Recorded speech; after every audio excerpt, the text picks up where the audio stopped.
Assalamualaikum warahmatullahi wabarakatuh. Salam sejahtera untuk kita semua. Sebelumnya, izinkan saya untuk memperkenalkan diri. Nama saya Nadia Cantika, mahasiswa baru dari Prodi Ilmu Al-Quran dan Tafsir. Di sini saya akan berorasi dengan tema mewujudkan Muslim moderat dan peduli bangsa menuju Indonesia yang tangguh. Sebagai negara kepulauan terbesar di dunia, budaya gotong royong itulah yang menjadi semangat bangsa, meski kini mulai memudar. Keniscayaan itu seharusnya menjadi pemantik untuk mentransformasikan hal tersebut menjadi sebuah modal untuk kemajuan bangsa di tengah berbagai tantangan dan ketidakpastian global. Bhinneka Tunggal Ika yang bermakna beraneka ragam tetapi satu merupakan logo nasional Republik Indonesia. Logo ini menggambarkan masyarakat Indonesia yang majemuk namun tetap satu, juga menjadi pegangan hidup masyarakat Indonesia. Hingga tahun 2016, warga negara Indonesia diperkirakan mencapai 250 juta jiwa. Indonesia adalah negara dengan jumlah penduduk terbesar keempat di dunia setelah Cina, India, dan Amerika. Masyarakat Indonesia terdiri dari sekitar 300 suku, seperti suku Jawa, Sunda, Batak, Cina, Dayak, dan Papua. Setiap suku memiliki dialek tersendiri. Secara keseluruhan terdapat lebih dari 360 dialek yang memperkaya budaya Indonesia.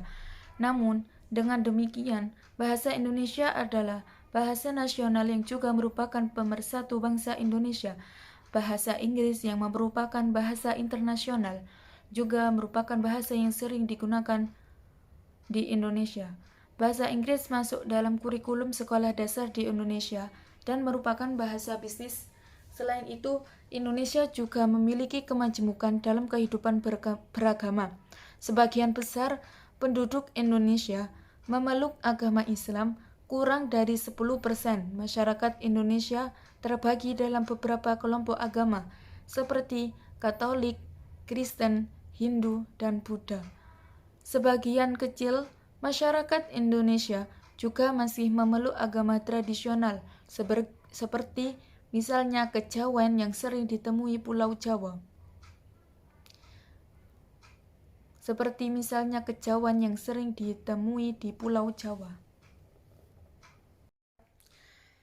Moderasi beragama dalam konteks kebangsaan. Pada saat penyusunan ideologi bangsa, ada kompromi cantik antara nasionalisme dan Islamisme. Maka, diambillah jalan tengah yakni ideologi Pancasila, yang bukan negara agama dan bukan negara sekuler. Tapi, semua pemeluk agama bebas melaksanakan ajarannya masing-masing.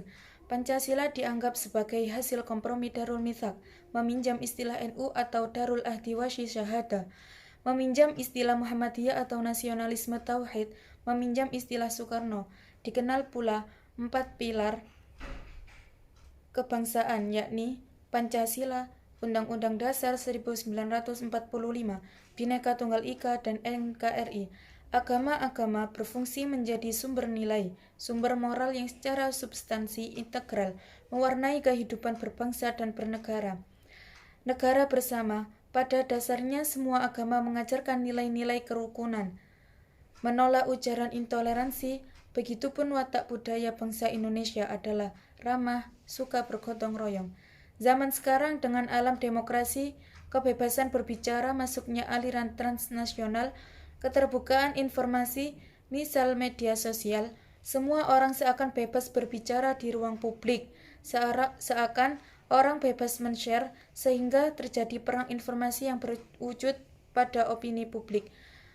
Bahkan post-truth, pada dasarnya masing-masing aliran dan kelompoknya sudah punya website sendiri-sendiri, termasuk kelompok moderat. Tapi keadaan menjadi tidak berimbang ketika ada hoax yang mengadu domba, fitnah, ujaran provokasi, ujaran kebencian, mudah mengkafirkan atau menyesatkan orang. Supaya kembali seimbang, perlu check and recheck, mengkritisi sumber dan kontennya saring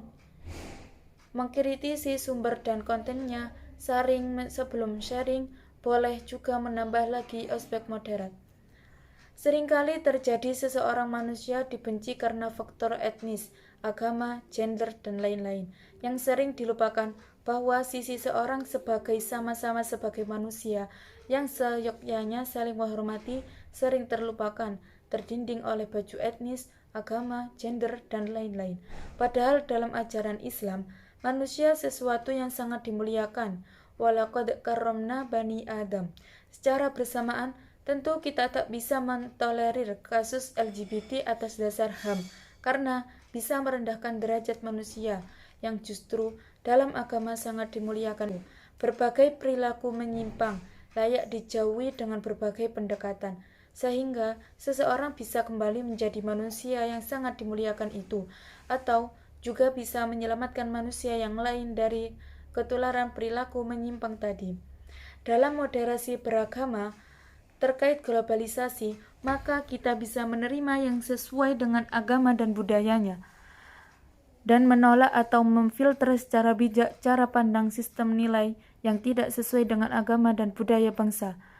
Manusia adalah makhluk sosial, suka hidup bersama dan suka bekerja sama dalam keragaman, suka saling tolong-menolong, saling membantu, saling memberi manfaat antara satu dengan yang lain. Manusia pada dasarnya bersaudara. Kata ukhuwah terkait dengan makna saudara kandung.